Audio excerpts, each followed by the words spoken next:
Hey everybody. Today I'm putting AI to the test. That's right, artificial intelligence. Can it actually help with beekeeping? I've got two real scenarios to find out. Let's go. All right, you can see I'm using ChatGPT, and let's go over the first scenario. The first scenario that I'm going to present is one where I need some instructions, and then the second scenario will be a challenge where I need some solutioning. And you can see here that I'm in ChatGPT. So I'm just going to, anybody can do this in ChatGPT, and it's not the only AI that you can use, but I'm just going to start in speaking mode.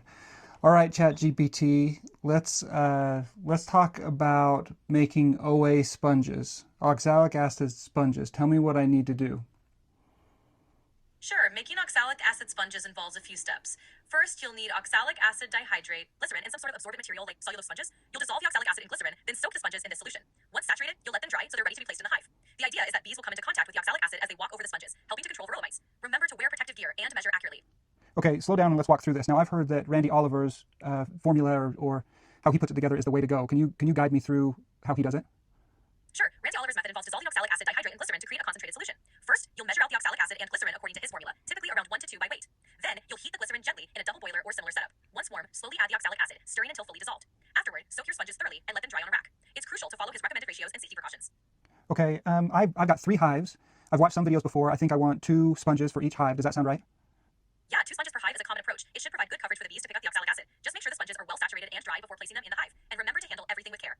Okay, I get it. Understood. Tell me specifically, like, how much glycerin do I need for 2 sponges, and then how much oxalic acid do I need? Sorry, for 3 hives, 2 sponges per hive. No worries. For 3 hives with 2 sponges each, let's assume a common ratio like 1 to 2 by weight. So for example, if you use 25 grams oxalic acid per sponge, that would be 150 grams total. Then you need twice that amount of glycerin, so about 300 grams. Adjust the amounts if you're using a different ratio or sponge size.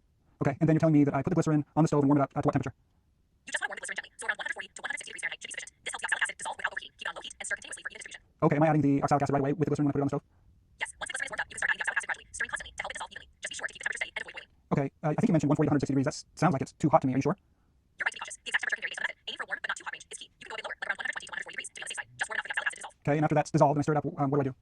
Once it's fully dissolved, you'll soak the sponges in a solution. Make sure they're thoroughly saturated. Then let them dry on a rack. Once they're dry, they're ready to place in the hive. Remember to handle everything carefully to avoid direct contact with the solution.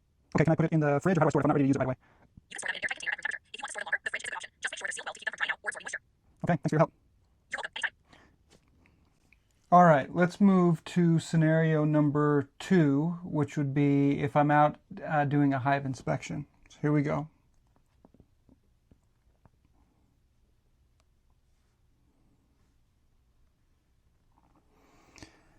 Okay, ChatGPT, I am out doing a hive inspection, and I noticed that I've got a number of queen cells at the bottom of a few of my frames. What should I do?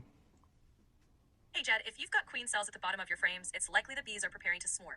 You can either let them swarm and split the hive yourself by moving the queen cells to a new hive, or you can destroy the queen cells if you want to prevent swarming. Have you already checked if your hive has enough space? Yeah, I mean it's full, but I've got plenty of space. I've heard about the Damari method, so I think I want to go that route rather than splitting. Is that a smart thing to do? The Damari method is definitely a smart way to prevent swarming without splitting.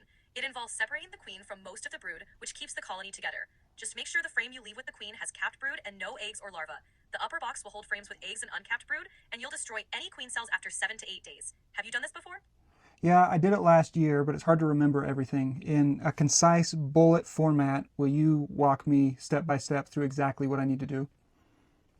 Sure. Here's a step-by-step for the Damari method. 1. Find the queen and place her on a frame of capped brood in the bottom box. 2. Move frames with eggs and uncapped brood to the top box, leaving the bottom box mostly empty. Place a queen excluder or empty super between the 2 boxes. 4. Check the top box after 7 to 8 days and destroy any queen cells. 5. Continue monitoring for swarm cells and space in the hive. That should do it. Okay, thank you. Are there any steps that you think I'm missing or need to know? You've got the main steps covered. Just remember to keep an eye on the hive's resources, like food and space. If you see any more queen cells after your first check, be sure to remove them promptly. And keep an eye on the queen's laying pattern to ensure everything's running smoothly. Other than that, you should be good. Okay, thanks for your help. You're welcome. Happy to help. Good luck with the hive inspection. Okay, that's it for today's test. AI gave me solid guidance in both situations. I don't think it's any replacement for real people or real experience, but it is a tool and it helped. And if you find yourself in a bind, I think you could use it. I think I likely will. I'd love to hear if you've used AI in your beekeeping and what your experience has been. Leave some thoughts in the comments and, of course, like and subscribe. Thanks, everybody.